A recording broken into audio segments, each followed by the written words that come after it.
여호와여, 내가 심히 깊은 구덩이에서 주의 이름을 불렀나이다. 주께서 이미 나의 음성을 들으셨사오니 이제 나의 탄식과 부르짖음에 주의 귀를 가리지 마옵소서. 내가 주께 아랫날에 주께서 내게 가까이 하여 이르시되 두려워하지 말라 하셨나이다. 주여, 주께서 내 심령의 원통함을 풀어주셨고 내 생명을 속량하셨나이다. 여호와여, 나의 억울함을 보셨사오니 나를 위하여 원통함을 풀어주옵소서. 그들이 내게 보복하며 나를 모해함을 주께서 다 보셨나이다. 여호와여, 그들이 나를 비방하며 나를 모해하는 모든 것, 곧 일어나 나를 치는 자들의 입술에서 나오는 것들과 종일 나를 모해하는 것들을 들으셨나이다. 그들이 앉으사 서나 나를 조롱하여 노래하는 것을 주목하여 보옵소서. 여호와여, 주께서 그들의 손이 행한 대로 그들에게 보응하사 그들에게 거만한 마음을 주시고 그들에게 저주를 내리소서. 주께서 진노로 그들을 뒤쫓으사 여호와의 하늘 아래에서 멸하소서. 아멘. 예레미야가 당하는 모든 고난은 하나님의 주권 가운데에 있음을 예레미야는 잘 알고 있었습니다. 그리고 그것을 하나님 앞에 계속해서 고백하고 기도하며 탄식하고 있습니다. 자, 하나님께서 이 고난을 내게 주셨다. 그런데 어떻게 하나님께 나를 살려주십시오라고 기도할 수 있겠습니까? 예컨대 우리가 어떤 사람이 나를 괴롭게 하고 있다는 것을 알고 있는데 그에게 가서 나를 괴롭게 하고 있는 그에게 나를 살려달라고 말하는 것이 과연 쉽습니까? 우리가 하나님께 그렇게 기도할 수 있는 것은 예레미야가 어떤 신앙의 고백 가운데서 그렇게 기도하고 있는지를 이해할 때 가능할 것입니다. 예레미야는 하나님께서 자신에게 고통과 슬픔과 그 탄식의 상황을 조성하셨지만 그 가운데 하나님께 아뢰는 것을 통해서 궁극적으로는 하나님이 자신을 온전케 회복시키실 것이라는 확신이 있었습니다. 우리가 엊그제 주일 말씀에서 주께서 우리로 근심하게 하고 고생을 하게 하시지만 그것이 하나님의 본심이 아니라고 말씀하심을 우리가 들었습니다. 그것이 하나님의 궁극적인 목적이 아니라는 거죠. 예레미야가 지금 탄식하고 고통하고 아파하고 있지만 그게 하나님의 궁극적인 예레미야를 향한 목적이 아니다. 이걸 알고 있었어요. 그럼 궁극적인 하나님의 목적은 무엇이냐? 바로 하나님께서 고치시고 싸매시고 위로하시는 것을 예레미야가 알고 있었기 때문에 하나님께 기도하고 있다는 것이죠. 우리가 이 너무나도 분명한 그 원리를 종종 잊고 있는 것은 하나님에게 섭섭한 마음을 크게 갖기 때문일 것입니다. 하나님, 어떻게 내게 이럴 수 있으십니까? 내가 그렇게 많이 기도했는데 평생토록 헌신했는데 오랜 세월 동안 하나님의 일을 맡아서 수고했는데 어떻게 나에게 이렇게 하실 수 있습니까? 그런데 가만히 생각해 보면 그런 말을 하는 것 자체도 이렇게 하신 그 하나님의 일이 결론이 난 일이라고 생각을 하기 때문이 아닙니까? 그 일 너머에 하나님께서 새롭게 하시고 온전케 하시는 은혜를 베푸실 것이라고 하는 정말 전적인 믿음이 우리에게 있는지를 되돌아보게 하는 말씀이 아닐 수 없습니다.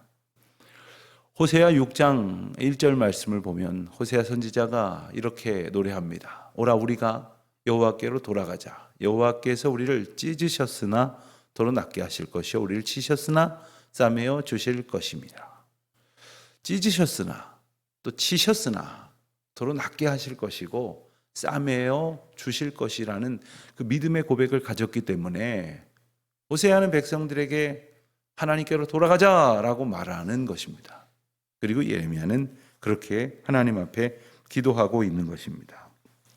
55절 말씀을 보면 여호와여, 내가 심히 깊은 구덩이에서 주의 이름을 불렀나이다. 주의 이름을 부르는 것이 은혜의 시작입니다. 우리가 사람들 사이에서 섭섭하고 좀 화가 나고 그러면 못 본 채 합니다. 외면하고 혹 안 보고 살 수 있는 사람이면 안 보고 살 것입니다만은 보고 지내야만 하는 사람이라 하더라도 못 본 채 하고, 그리고 아예 눈도 맞추지 않고, 그러니 무슨 말을 걸겠습니까? 부르긴 뭘 부르겠습니까? 그 마음이 관계를 깨뜨려 버립니다. 하나님과 우리의 관계 가운데에서 주님께서 궁극적으로는 더 온전케 하시기 위해 허락하신 이 고난과 슬픔의 상황 때문에 하나님을 부르지 않는다, 그래서 관계가 깨어진다, 그것은 하나님의 본심을 오해하는 것이죠. 그런 고통 가운데에서라도 힘이 깊은 구덩이에 있지만 주의 이름을 부르는 것이 바로 은혜의 시작이기 때문에, 내 처지가 얼마나 깊은 구덩이인지 아십니까? 여기에 갇혀 있는 것이 아니라 내가 어떤 상황이어도 주의 이름을 부를 수 있게 하시는 하나님의 은혜를 구하는 것, 그리고 그와 같은 은혜를 주셨을 때에 비록 상황은 하나도 바뀌지 않았지만 감사할 수 있는 것이 은혜를 얻은 자의 고백이어야 할 것이겠습니다. 이 아침 이 한자리에 우리가 모여 있지만 우리의 삶의 어떤 형편은 제각각 다 다릅니다. 그리고 다른 사람의 상황을 잘 알지도 못하지만 안다고 해도 이해하지 못하는 경우가 너무 많습니다. 예컨대 내가 이 가벼운 감기에 걸려서 조금 몸이 힘들다 하면 다른 사람이 암병에 걸려서 아주 어려운 수술을 앞두고 있는 것보다 자기 처지가 더 어렵다고 생각을 해요. 늘 사람은 자기 중심으로 생각하기 때문이죠. 그러나 내가 얼마든지 그 깊은 구덩이에서 절망할 수밖에 없으나 하나님께서 나를 주의 이름을 부르는 은혜로 인도하셨다고 하는 것을 기억하면서 새로운 은총이 시작된다 하는 겁니다. 그러면서 56절에는 주께서 이미 나의 음성을 들으셨사오니 이제 나의 탄식과 부르짖음에 주의 귀를 가리지 마옵소서. 하나님께서 어찌 귀를 가리시겠습니까? 그러나 하나님께서 그 응답을 우리가 원하는 대로 즉각적으로 우리가 원하는 방식대로 하시지 않으실 때가 있습니다. 견디게 하실 때가 있고, 그리고 하나님께서 우리로 하여금 하나님이 응답하실 기도를 아를 때까지 기다리시는 경우가 있어요. 그런데 우리는 응답하지 않으신다고, 귀를 가리셨다고, 아예 구름으로 덮으셔서 보지 못하게 하셨다고 이렇게 생각을 할 때가 있죠. 오늘 예레미야의 고백이 그렇습니다. 하나님, 내 기도를 들어주십시오. 그러나 그 말 가운데에는 주님이 나의 기도를 들으시는 분이라는 믿음이 사실 있기 때문에 이 기도도 하는 것 아닙니까? 57절부터 59절까지의 말씀을 보면 하나님께로 가까이 가는 그러한 믿음의 고백을 볼 수가 있습니다. 57절에 보면 내가 주께 아랫날에 주께서 내게 가까이 하여 이르시되 두려워하지 말라 하셨나이다. 그렇습니다. 우리가 두려움에 빠져 있을 때에 주님께서 내게 가까이 오셔서 내게 두려워하지 말라고 말씀하셨습니다. 그래서 우리가 주님 앞에 가까이 갈 용기를 얻는 것이에요. 내가 참 원통하고 억울한 마음이 있지만 주님께서 이 모든 것을 해결해 주실 것이라는 거죠. 이 사람의 감정을 표현하는 여러 가지 말들이 있지만 가장 정말 듣기만 해도 마음이 아프겠다고 생각이 드는 것은 바로 원통함입니다. 얼마나 분하겠습니까? 그냥 내 실수로 좀 잘못됐다, 좀 일이 어그러졌다, 혹은 나는 열심히 했는데 나보다 더 열심히 한 사람 때문에 성공을 거두지 못했다, 이런 차원하고는 아예 다른 겁니다. 억울한 일을 당하는 것. 그게 어떤 것으로 구체적으로 묘사가 되고 있냐면 60절 이하에서 보면 하나님께 이방인들이 괴롭혔던 그 악행을 고발하는 내용에서 볼 수가 있습니다. 60절, 61절, 62절에서 반복해서 등장하는 표현이 나오는데 그들이 내게 보복하며 나를 모해함을, 또 그들이 나를 비방하며 나를 모해하는 모든 것을, 또 62절에 보면 종일토록 나를 모해하는 것을 들으셨나이다. 여기서 이 모해한다라고 번역된 말의 뜻은 아주 악한 꾀를 써서 해치려고 한다, 이런 뜻입니다. 그냥 나를 함정을 파놓고 내가 빠지기를 기다린다? 뭐 이런 거 아닙니다. 뭐 나를 우발적으로 한 대 치고 도망갔다? 뭐 이런 것도 아닙니다. 아주 악한 꾀를 다 동원해가지고 나를 상하게 만들려고, 해치려고 하는. 여러분, 누군가가 우리를 그렇게 하려고 마음을 먹으면 여간에서는 당해낼 수가 없습니다. 사람 속이려고 들면 거기에 대해서 대비하지 못하고 있는 모든 사람들 다 속아 넘어갑니다. 그러니까 사기꾼들이 그렇게 많은 거죠. 사람이 그렇게 악한 꾀를 써서 우리를 괴롭히려고 하는 그때에 하나님 앞에 이것을 고발하고 있는 겁니다. 그래서 하나님, 나를 주목하여 주십시오. 그리고 나를 불쌍히 여겨 주십시오. 그리고는 64절부터 66절까지 말씀에서 하나님께서 보응해 주시기를 기도하고 있어요. 보응하다라는 말은 되갚아준다 이런 뜻입니다. 그런데 내가 되갚도록 힘을 주십시오 하지 아니하고 하나님께서 되갚아 주십시오라고 말하고 있어요. 하나님께서 내게 주시는 은혜로 내가 더 센 힘을 가져서 그를 더 악한 꾀로 괴롭게 하게 해달라는 기도를 드리지 아니하는 이유는 뭐냐면, 기본적으로 하나님께서 나로 하여금 그 악인과 똑같은 방식으로 살기를 원하지 않는다는 것을 내게 알게 하셨다는 것이죠.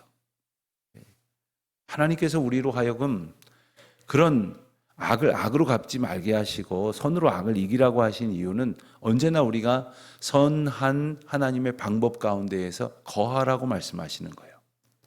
그러나 세상은 어떻습니까? 누가 널 때렸어? 가서 그냥 그냥 강목으로 갔다가 그냥 쓰러뜨려 버려. 한 대 때렸다고? 그럼 가서 10대를 때려. 한 명이 그랬다고? 그럼 너 친구들 5을 데려가서 아주 그냥 꼼짝 못하게, 다시는 대들지 못하게 해라. 이런 것을 가르치는 것이 세상의 방식이에요. 그러나 하나님께서는 우리로 하여금 그렇게 하지 않도록 하시는 이유는, 그게 필요하다면 하나님께서 다 보응해 주시겠다는 거예요. 하나님의 백성이 언제나 선한 하나님의 인도하심의 길로 걸어가도록 우리를 지키신다는 거죠. 그것을 알기에 하나님께 의지하는 것. 그래서 구약 성경에서는 끊임없이 강조하는 것이 뭐냐면, 이 보복하시는 것은, 보수하시는 것은 하나님의 영역이다. 하나님께 맡기라. 그리고 너는 의의 길을 걸으라. 늘 이렇게 가르치시는 이유가 여기에 있습니다. 오늘 우리가 때로는 이렇게 원통함을 가지면 인지상정이 뭐냐면, 내게도 기회가 있으면 가만두지 않겠다. 이런 생각을 한다고요. 그래서 누가 한마디를 하면, 기분 나쁜 말을 하면 똑같이 쏘아 붙여버리고, 그래야 내 속이 시원하고, 그래야 내가 패배하지 않는 것 같은 생각이 들 때가 있는 거죠. 그리고는 후회합니다. 왜요? 그게 하나님께서 우리에게 주신 하나님의 인도하심의 방법이 아니라는 것을. 그럴 때마다 하나님 앞에 탄식하시고, 하나님, 저 사람은 어떻게 말을 저렇게 합니까?